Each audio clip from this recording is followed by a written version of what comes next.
quiero comenzar diciéndole que todos tenemos un expediente. Desde que nacemos, incluso antes, algunos tienen un expediente que comienza con el ultrasonido. Vaya, hablemos de un expediente médico. Está el ultrasonido, está la fotografía, y cuando nace el bebé, el doctor dice, pesó tanto, midió tanto y una serie de características. Se nos asigna un nombre en el registro civil, una CURP, y después o posteriormente un RFC, y se va generando un expediente civil. También hay un expediente financiero, el famoso buró de crédito, y ahí tenemos todos una lista de las empresas o dependencias con quienes tenemos créditos, y dice nuestro estado. Todos tenemos un expediente financiero.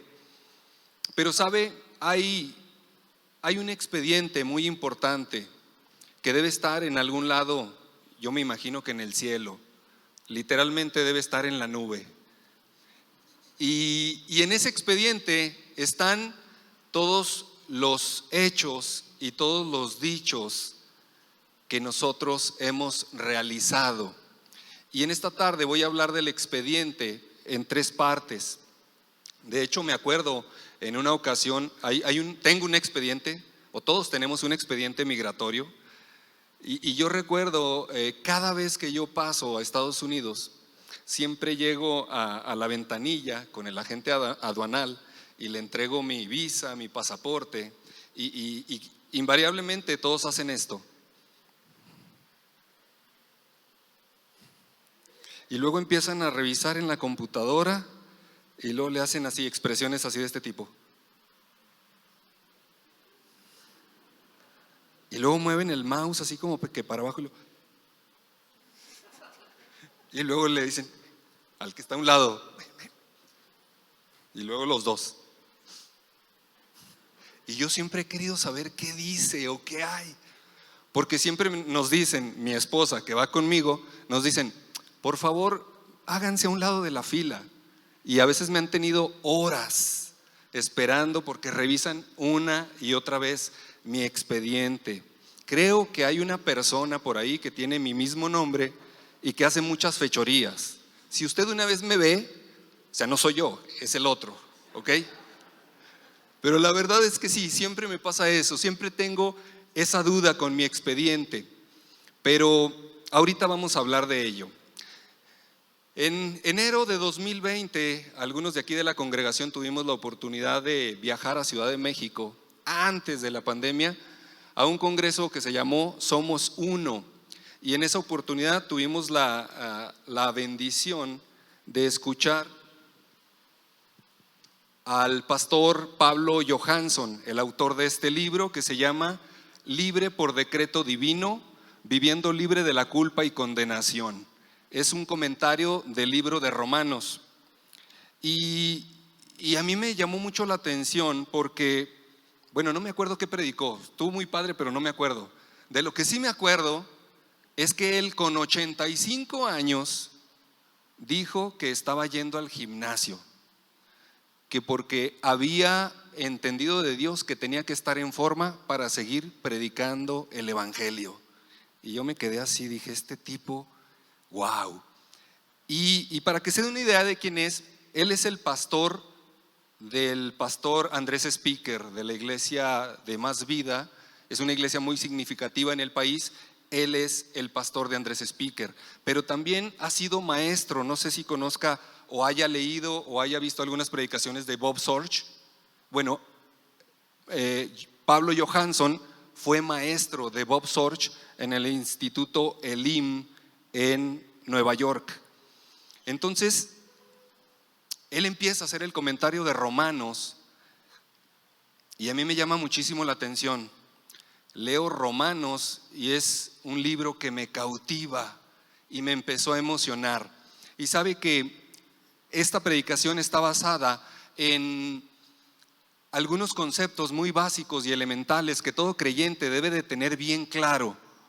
bien claros, pero que a veces creo que se nos olvidan o no los comprendemos en su totalidad. Y hoy quiero que el Espíritu Santo traiga revelación a nuestras vidas y podamos entenderlos en nuestra mente, en nuestro corazón y en nuestro espíritu para ser verdaderamente libres. El libro de Romanos está escrito en un contexto jurídico, habla con muchos términos legales, y aquí voy a tratar de recrear en el primer punto un juicio. Voy a empezar leyendo un pasaje, pero el primer punto que quiero decirle por el cual somos verdaderamente libres es porque somos libres por decreto, no por emoción, sentimiento o por obras. Es un decreto que se ha establecido, pero para que el decreto se cumpla, tiene que cumplirse una condición, y ahorita le voy a decir cuál es. El pasaje de Romanos, o los versículos de Romanos en el capítulo 3, versículos 23 y 24, si gustan buscarlos, por favor. Voy a leer de la Nueva Traducción Viviente.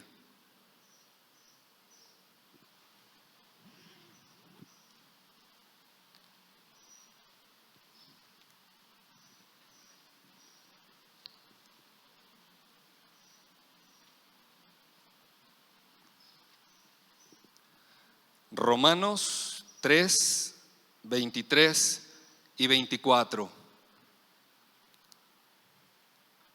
Dice: pues todos hemos pecado, nadie puede alcanzar la meta gloriosa establecida por Dios. Sin embargo, Dios nos declara justos gratuita y bondadosamente por medio de Cristo Jesús, quien nos liberó del castigo de nuestros pecados. Otra versión dice: todos están destituidos de la gloria de Dios. Ahora quiero que imagine esto. Quiero que imagine, vamos a imaginar, a recrear un juicio. Detrás de mí hay en lo alto un escritorio enorme con un juez justo. A este juez no le conmueven sus lágrimas, tampoco si nos hacemos los graciosos o le caemos bien. Este juez es tan justo que se basa en la evidencia y en los hechos conforme a la ley que él mismo estableció para hacer para dar un veredicto de inocencia o de culpabilidad sobre el acusado. De mi lado derecho, imaginen al fiscal. Es un abogado que es corrupto, mentiroso y que altera la evidencia. Junto al fiscal hay un diablito, pero de esos de cargar cosas, lleno de cajas de expediente, de archivo, llena del expediente del acusado. Están todos los dichos y todos los hechos de toda su vida, pasados, presentes y, lo más interesante, futuros. Y el fiscal allí los tiene. De este lado está el jurado y aquí a mi izquierda está el acusado. Pero quiero que ahora imagine lo siguiente: en esa silla del acusado está usted y estoy yo. Usted va a entrar en un juicio. Y entonces después de alegatos y después de mostrar evidencias, el juez pide hacer un último discurso a las partes, y el fiscal cita Romanos 1 a partir del versículo 28 y dice lo siguiente. Dice: este es mi resumen. Por pensar que era una tontería reconocer a Dios, él o ella, y señala, o lo señala usted, él, o sea Dios, lo abandonó a sus tontos razonamientos y dejó que hiciera cosas que jamás deberían hacerse. Se llenó de toda clase de perversiones, pecados, avaricia, odio, envidia, homicidios, peleas, engaños, conductas maliciosas y chismes. Es traidor, insolente, arrogante, fanfarrón y gente que odia a Dios.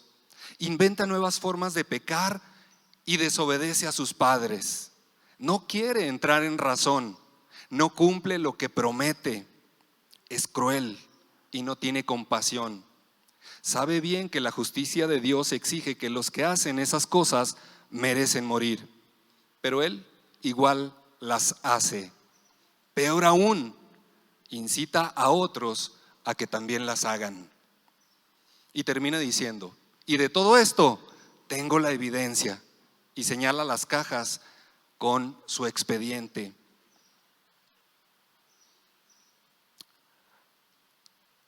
El abogado defensor o usted como acusado, no sé, pero yo estaré así. Pero usted voltea a su lado y a un lado tiene a su abogado defensor, un hombre pulcro, trajeado, con una mirada suave pero firme, y voltea con usted y le dice: tú tranqui. Y usted ve que él solo tiene una carpeta, es todo lo que tiene, una carpeta sobre la mesa, y usted está así con el corazón. Pero entonces el abogado se pone de pie y dice con una voz firme: justificar, como término jurídico, significa absolver, es decir, declarar justo y proporcionar sentencia favorable en un juicio. El versículo de Romanos 8:1 dice que: ahora pues, ninguna condenación hay para los que están en Cristo Jesús, los que no andan conforme a la carne, sino conforme al Espíritu. Ahí le ponemos pausa, póngale pausa a la recreación que estamos haciendo. Quiero explicarle un poco la parte de este versículo que dice que no hay condenación. ¿Para quiénes? Para los que están en Cristo y para los que no andan conforme a la carne, sino conforme al Espíritu.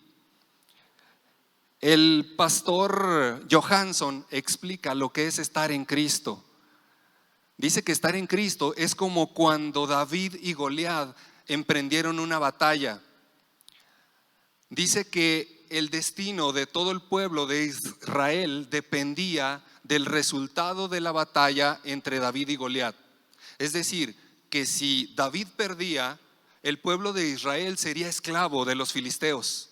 Incluso tal vez los hombres serían muertos y los filisteos se quedarían con sus esposas, hijos y propiedades. Incluso las descendencias servirían a los filisteos. Pero en la batalla, David representaba a todo el pueblo. Es decir, todo el pueblo estaba en David y todos los filisteos estaban en Goliat. Incluso el rey Saúl, que estaba en esa misma batalla, estaba en David. Los hermanos de David y los guerreros de Israel estaban en David. Incluso las madres y niños que estaban en la ciudad o en aldeas de la tierra de Israel, aunque no supieran qué estuviera pasando en la batalla, estaban en David, dependían de David. Otras versiones dicen que estar en es estar unido o pertenecer. Entonces todo el pueblo estaba en David. Y el resultado de esta batalla, gracias a Dios, fue que David derrotó a Goliat. Y entonces la victoria, ¿de quién fue? De David, pero también de Saúl y también de sus hermanos y también de los que vivían en las ciudades, porque estaban en él y estaban unidos a él. Andar en el Espíritu, la diferencia de andar en la carne y andar en el Espíritu radica en el sentido en el que hagas las cosas. Es decir, tú puedes ir a trabajar, tú te levantas una mañana y si vas a trabajar solamente por la remuneración y solamente, como decía Jorge, para mí, déjame decirte que estás en la carne. No importa que no estés haciendo nada malo, Andar en el Espíritu quiere decir que todo lo que hagas, lo hagas para el Señor. Si tú vas a trabajar, tú vas consciente de que esa remuneración va a servirte para proveer a tu familia, pero al mismo tiempo para bendecir a los demás. Al mismo tiempo para bendecir la obra, extender el reino de Dios en la tierra. Y si cuando vas a trabajar tienes presente cualquier oportunidad para compartir el Evangelio, entonces estás en el Espíritu. Si te fijas que puede ser la misma actividad, pero el sentido en el que la hagas va a decir si andas en tu propia carne o si andas en el Espíritu. Una característica más de los que andan en la carne es que se hacen preguntas como estas: ¿puedo ir a tal lugar? ¿Está bien si hago esto o aquello? ¿Puedo tomar tal cosa? El que anda en el Espíritu hace lo que le da la regalada gana. Y cuando pensé esto, me dije a mí mismo: José Juan, no puedes decir eso. Entonces, digamos como dice 1 Corintios 6:12, todo me está permitido, pero no todo es para mi bien. Todo me está permitido, pero no dejaré que nada me domine. Ahorita vamos a terminar esta idea. Ahora sí, pongámosle play a la recreación que estábamos teniendo. El abogado defensor camina hacia el juez y le entrega esta carpeta, la evidencia. Dentro de la carpeta, un acta que decreta que con su muerte pagó el precio del pecado del acusado, de usted. Y dice: él, y lo señala usted, estuvo conmigo en la cruz. Él estuvo unido a mí cuando fui sepultado. Él estuvo conmigo cuando resucité. Y una evidencia gráfica de esto es el bautismo. Somos sumergidos, que representa la muerte, y luego somos levantados o emergidos, y eso representa la resurrección. El juez examina la evidencia y levanta el mazo y a punto de dar el golpe para dar la sentencia, voltea con el acusado y pregunta: ¿crees en Jesucristo? ¿Crees que murió en la cruz, derramó su sangre por ti? ¿Crees que vive y reina para siempre? Usted responde: sí, creo. Y entonces el juez dice: declaro al acusado inocente. Y ¡pum!, golpea con el mazo lo más fuerte posible. Y la sala se levanta, aplaude, hay risas. Y ya todos nos estamos levantando para irnos a la fiesta, a la pachanga, para celebrar nuestra inocencia. Y usted se pone de pie y dice: objeción. O sea, ya se terminó el juicio, ya todos están por irse y todos voltean a verlo a usted. ¿Y cómo que objeción? Dice: no, es que, ¿sabe qué, señor juez? Yo me sigo sintiendo culpable. Y es que, ¿sabe qué? Esa evidencia, sí es cierto, yo hice todo eso. Y es aquí donde dice el juez: es que no importa lo que tú pienses, lo que tú sientas. Tú eres libre por lo que Él ya pagó. Para que se dé una idea, es como cuando un preso termina su condena y entonces sale de la cárcel, y cuando sale de la cárcel dice: ah, caray, ¿y ahora qué voy a hacer? No, mejor me regreso. Y se quiere volver a meter y le dicen los de allá adentro: no, es que tú ya pagaste, o sea, ya no puedes volver a entrar porque ya pagaste tu condena. Lo mismo sucede, Jesús ya pagó por nosotros. Punto número 2: somos verdaderamente libres porque el pecado no tiene poder sobre nosotros.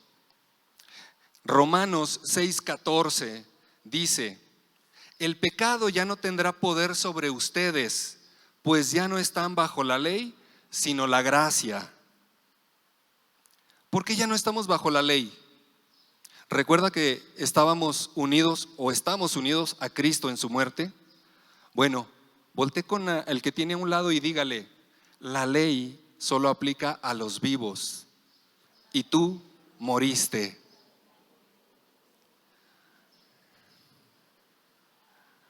Cuando usted estuvo con Cristo y cuando Cristo murió, nosotros morimos juntamente con Él. Allí, en ese momento, la ley dejó de tener poder e influencia sobre nosotros. Ahora, no me malinterprete, la ley es algo precioso, la ley es perfecta, la ley es la palabra de Dios. El detalle es que los judíos hicieron más el objeto de su adoración a la ley que al Dios que hizo la ley. Se enfocaron más en los estatutos, en las letras, que en el sentido de lo que Dios quería decirnos a través de su ley. Pero entonces la ley perdió el poder sobre nosotros. O déjeme le pregunto esto: ¿cuándo ha visto usted una carroza fúnebre que se pase una luz roja y el tránsito vaya y le dé la infracción al cuerpo que va en el ataúd?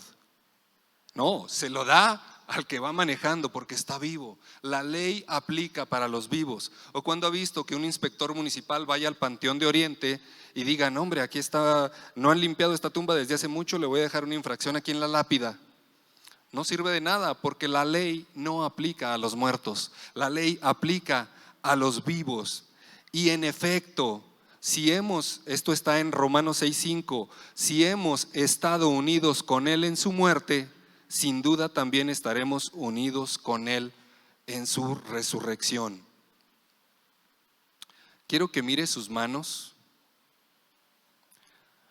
Usted no lo distingue, pero hay unas cicatrices espirituales que demuestran que usted y yo, si creemos en Jesús, estuvimos juntamente crucificados con Él. Mire, hace tiempo estábamos en una comida y era una mesa redonda y había vasos de refresco, comida y todo. Y ya sabe que alguien dice: pásame el salero, y tira el refresco, tira la soda y parece adrede, pero toda la soda se derramó sobre una persona que traía el pantalón beige. Todos dijimos: ay, no. Y entonces dice: no, momento. Se pone de pie y todo el refresco se tira, se cae. Queda el pantalón intacto y dice: no se preocupen, es impermeable. ¿Sabe qué? El pecado existe, pero ya no tiene el poder para mancharnos, porque Jesús nos hizo impermeables. Y como dice Pablo: ¿y esto qué quiere decir? Estoy parafraseando. Entonces, ¿nos echaremos la botella de refresco encima? Dice: por supuesto que no. Y ese por supuesto que no recuerdo ahorita la palabra griega, pero la traducción es como arrancándose los pelos, o sea, estirando el cabello del... Dice: no, es un enfático y un enérgico no, sino que por su gracia ahora ya no haremos eso. Entonces, somos libres por decreto. Si creemos en Cristo, la ley, el juez nos declara justos. Somos libres verdaderamente porque el pecado ya no tiene poder sobre nosotros, porque no estamos bajo la ley, sino bajo la gracia. Y 3, somos verdaderamente libres por corresponder a esa gracia. El mismo versículo de Romanos 6:14, donde dice: el pecado ya no tendrá poder sobre ustedes, la siguiente parte dice: pues ya no están bajo la ley, sino la bondad o la gracia de Dios. Quiero contarle una historia que me pasó hace muchos años. Estaba joven, luego fue recién, hace poco. Estaba soltero, vivía solo aquí en Durango. Mis papás estaban en Estados Unidos y yo hice algo muy malo. Y me sentí tan mal y que dije, ¿qué hago? ¿Qué hago? Y al primero que pensé en hablarle fue a mi papá. Le marqué, era en la mañana, estaba trabajando. Le marqué y le dije, ¿sabes qué, papá? Pasó esto y me siento muy mal. Él me dijo, tranquilo, déjame ver qué podemos hacer. Ahorita estoy en el trabajo, pero cuando salga hablo con su mamá y le regreso la llamada. Y yo me quedé toda la mañana ahí en mi casa, llorando, triste. Y entonces en la tarde sonó el teléfono y dije, son ellos. Y cuando contesto, bueno, o sea, mi papá con la voz bien emocionada, o sea, bien emocionado, mi papá me dice, José, ¿qué cree? ¿Se acuerda que hace tiempo me dijo que le gustaría aprender a tocar violín? Y luego le dije, sí, papá. Ande, ¿sabe que cuando salí del trabajo pasé por una tienda de música, vi un violín y se lo compré? O sea, yo sintiéndome una cucaracha y queriendo que me dijeran, ¿cómo pudiste? Confiábamos en ti, eres el ejemplo, ¿cómo fuiste capaz? O sea, yo quería pagar la culpa que yo tenía.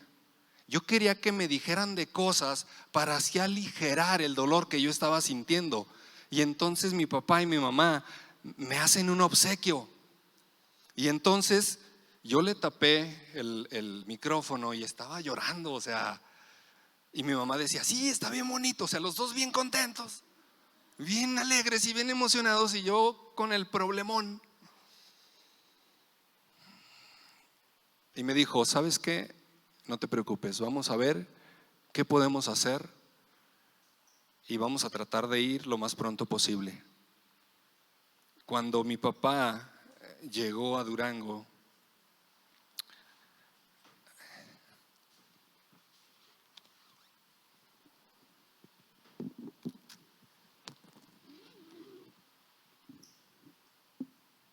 me entregó este violín. Y yo cada vez que lo veo, sé que es un regalo inmerecido. Pero cada vez que lo veo, me recuerda el amor inagotable, la misericordia y el perdón de mi papá. Y yo pude haberle dicho cuando lo vi, oye, ¿y cuánto es del violín? ¿Cuánto te debo? Pero entonces hubiera dejado de ser un regalo. O pude haber pensado, entonces quiere decir que si me porto mal,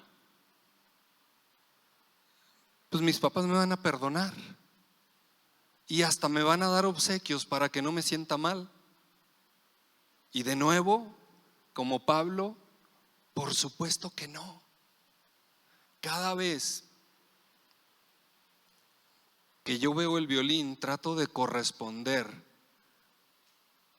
a la gracia y al amor de mis padres. Y lo mismo sucede con Dios. Usted no puede pagar por lo que hizo Cristo. Usted no puede pagar por su salvación, pero usted puede corresponder a ella. Y usted puede pensar, entonces si el pecado ya no tiene poder sobre mí, si ya no me mancha, entonces voy a hacer lo que quiera. No, yo me comporto a la altura de esa gracia, a la altura de ese regalo que no merecía. Y yo aquí quiero hacer dos llamados. El primero tiene que ver con un sueño. Timo habló de sueños en la primera reunión. Pero si usted me dice, oye, José Juan, ¿sabes qué? Yo estoy atorado en el primer punto. Yo todavía me siento culpable. Yo quiero platicarle este sueño. En mi sueño yo estaba parado y frente a mí había un libro enorme, Y este es el tercer expediente del que le quiero hablar. Este libro es el libro de la vida. Era un libro, o es un libro, yo así lo vi en el sueño, enorme, resplandeciente. Y entonces estaba viendo las letras que no entendía. Sí vi las letras, pero no entendía lo que decía. Y entonces yo volteo a mi izquierda y veo a un joven que yo sabía que era campeón del mundo. Había ganado un campeonato mundial y tenía un trofeo en sus manos y lo estaba besando y levantando y estaba emocionadísimo. Y entonces yo sabía el nombre, yo sé el nombre de ese joven, y entonces regresé al libro a buscarlo. Le digo, no entendía, pero yo estaba buscándolo. Y entonces yo volteaba de nuevo a ver al joven, y entonces solamente veía el trofeo en el piso. Pero yo entendía que ese joven captó y dejó todo para hacer lo necesario y que su nombre apareciera en este libro de la vida, en este expediente. Este libro es real, aparece en varias partes, pero en Apocalipsis dice que el nombre de aquel que aparezca en el libro de la vida, a ese Dios le regalará vida eterna. Cuando desperté, yo siempre les platico mis sueños a la familia. Y entonces vi el libro y estaba resplandeciente y luego me dice Josué, oye papá, ¿y mi nombre? ¿Mi nombre estaba en el libro de la vida? Y yo volteo y le digo, ¿sabes qué, hijo? Eso depende de ti. Y eso es lo que yo le quiero decir a usted. Si usted quiere que estas tres verdades, si usted quiere ser verdaderamente libre, y si usted quiere que ese decreto se aplique a su vida y que su nombre aparezca en el expediente de Dios y no del fiscal, usted necesita entregar su vida a Cristo. Si usted dice, ¿sabes qué? Es que no estoy seguro, yo he venido a la iglesia, pero no estoy seguro de mi salvación, no estoy seguro de que mi nombre aparezca en ese libro, usted tiene que hacer algo hoy y ser verdaderamente libre. Yo le voy a pedir que si ese es su caso, que si usted quiere que su nombre aparezca en este libro, levante su mano. Si usted quiere sentirse libre por decreto, por lo que estableció el juez, si usted se siente como el acusado, pero no sabe cuál es el veredicto, quiero que levante su mano. Dios le bendiga. Dios le bendiga, Dios te bendiga, Dios les bendiga. Hoy es un día de salvación y hoy es un día en el que se puede decretar tu salvación y que tu nombre aparezca en el libro de la vida. Le voy a pedir por favor a las personas que levantaron su mano que pasen aquí al frente, que vengan. Si algún consejero o alguien del equipo de ministerio les acompaña a este lugar, vamos a hacer una oración. Vamos a pedirle a Dios, a su Espíritu Santo, que revele a nuestra vida que somos libres por la obra de Cristo, por la sangre que derramó en su cruz, y que nos dé la verdadera libertad en Él.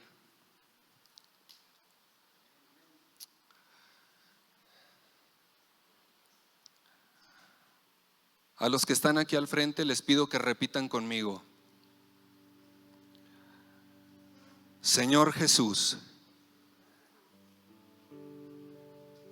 quiero sentirme libre. Quiero reconocerte como mi Señor. Te recibo en mi corazón.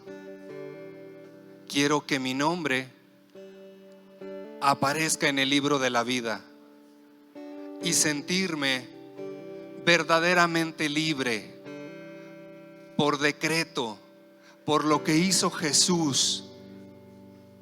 En el nombre de Cristo, amén.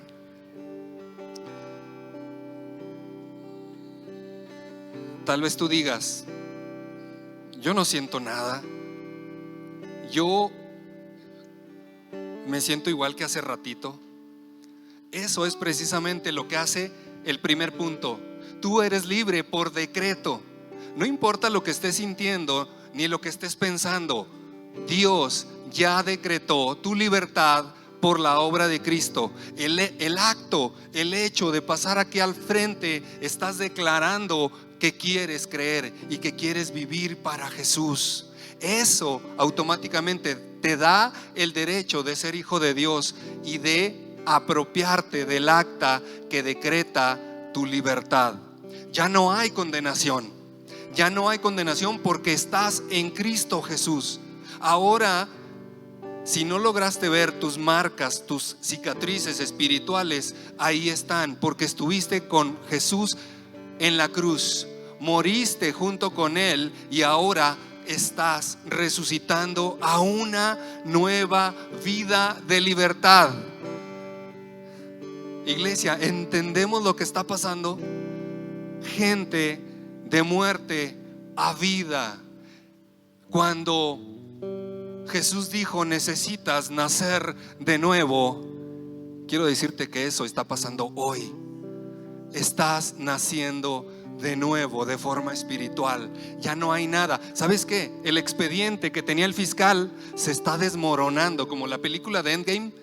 Como polvo se está desmoronando todo tu expediente, todo lo que has dicho, lo que has hecho. Y te dije algo bien importante: y lo que harás se desmorona porque ya no tiene efecto ni poder cuando Cristo está en tu vida.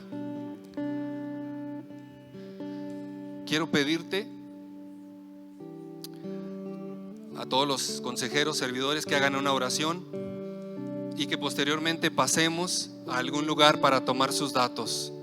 Pero escúchenme bien, si pueden verme los que pasaron al frente. Tú puedes decir: es que yo ya he pasado muchas veces, es que no he sentido lo que quisiera sentir. Olvídate de eso. Ya está hecho. Di conmigo: ya está hecho. Jesús lo hizo por mí, pagó el precio de mi pecado y ahora soy libre. Di: soy libre en el nombre de Jesús. Amén. Un aplauso, por favor. Pasemos.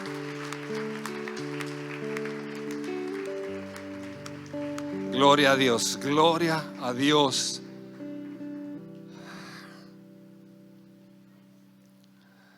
Quiero hacer un segundo llamado. ¿Sabe? Desde el principio del año, cuando lanzamos la palabra del 2022, sin límites, yo dije algo. Esa palabra me da miedo. Pero le dije: no tanto temor o miedo, sino expectativa, porque creo que Dios quiere hacer algo increíble en este año en la congregación. Y quiero que se dé cuenta del mover del Espíritu Santo en este tiempo. Hemos tenido unos invitados, unas predicaciones. Ha estado Pablo, Noemí, ha estado la pastora Raquel. Mire, quiero que se dé cuenta de algo. Nosotros en esta plataforma tuvimos a una Lázaro. Estuvo muerta y resucitó. Hay evidencia legal, hay un acta de defunción de la pastora Raquel. Hay un mover del Espíritu Santo en esta congregación, en su iglesia. Tuvimos las predicaciones del pastor Leo, el Jardín de los Nogales, Corazones Puros de Fernanda, la palabra de sueños de Timo. Y yo quiero decirle algo: hay un mover del Espíritu Santo en este tiempo y quiere usarlo a usted.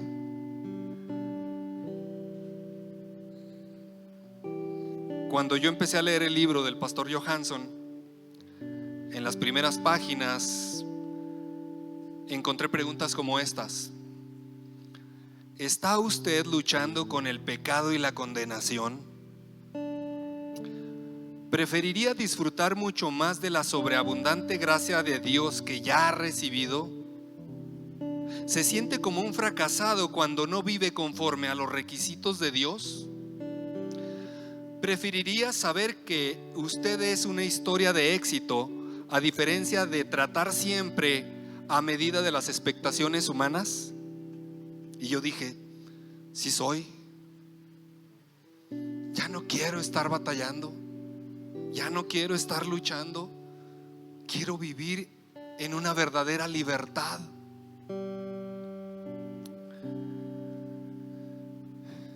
Y por eso estas que son verdades y que son versículos muy comentados de Romanos, de la palabra de Dios, tienen que recibirse por revelación a nuestras vidas. Decía el pastor Evans, entre más atributos conozcamos de Dios, más respeto tendremos hacia Él. Y yo creo que conocemos muchos atributos de Dios, pero necesitan ser revelados a nuestra vida, en nuestra mente, en nuestro corazón y en nuestro espíritu. Tenemos que vivir esos atributos de Dios para ser usados por Él. Yo creo que Dios quiere usarnos. Las vasijas deben ser santas si van a ser usadas por el Señor. Si usted quiere ser lleno del Espíritu Santo, si quiere sentirse verdaderamente libre de toda atadura, de toda mentira, de la evidencia del enemigo, de las mentiras que usted mismo se cree, objetando el veredicto de inocencia del juez justo, le voy a pedir por favor que se ponga de pie. Dios quiere liberar el potencial que ha depositado en usted a través de su Espíritu Santo. Dios quiere darle toda la libertad hoy. Si usted quiere ser un vaso disponible, dispuesto para el nuevo mover del Espíritu Santo, póngase de pie.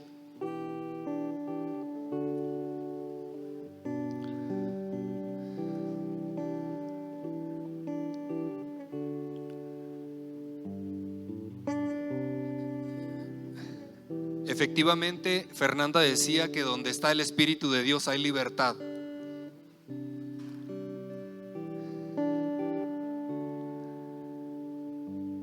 Y también una promesa del Señor es que donde están 2 o 3 reunidos en su nombre, ahí está Él. Y de nuevo, usted puede decir, con este calor yo ni siento nada, yo ya quiero irme por una botella de agua. Pero no se trata de si siente o no, Dios está aquí. ¿Sabe por qué? Porque el cumplimiento de una promesa no depende de la persona a la que le hacen la promesa. El cumplimiento de una promesa depende de la persona que la hace. Y si Dios prometió que estaría donde están 2 o 3, entonces aquí está Él. Lo sienta o no lo sienta, aquí está Él. Y donde está su Espíritu hay libertad. ¿Y sabe por qué Dios está en este lugar? Porque no hay nada que se lo impida. Porque si ni la tumba ni la muerte lo pudieron detener, nada de lo que usted esté pasando en este momento lo podrá detener tampoco.